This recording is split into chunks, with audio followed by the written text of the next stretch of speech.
A major European airline has returned to the skies, but exactly what post-pandemic travel will look like is still very much up in the air.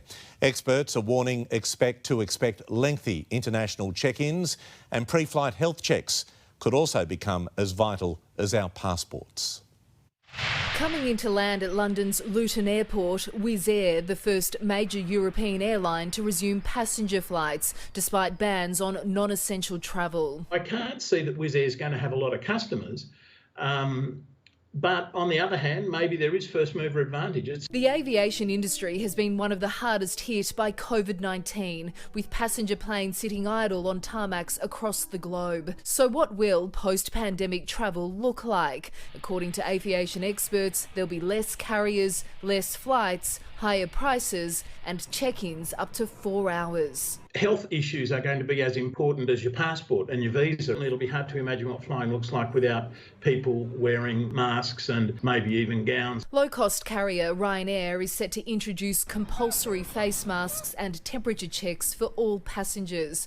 With the virus still spreading rapidly through communities, many are nervous about getting too close to other people. We're going to move to even more contactless check-in, I think.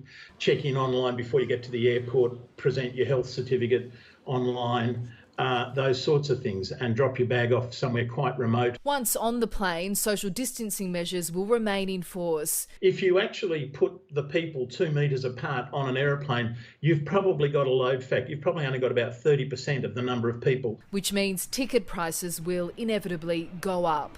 Airlines returning to the skies is one thing, but convincing the public it's safe to do so is another. A new survey by the International Air Transport Association found 40% of travellers say it'll be 6 months or longer before they feel comfortable jumping back on a plane. While government bailouts are helping, they can only last so long. Mr Charlton believes one way to save the beleaguered industry is to allow international mergers of airlines. Now's the time, I think, to come back and to reimagine and re-engineer and maybe even redefine how international aviation works. In London, Sophie Walsh, 9 News.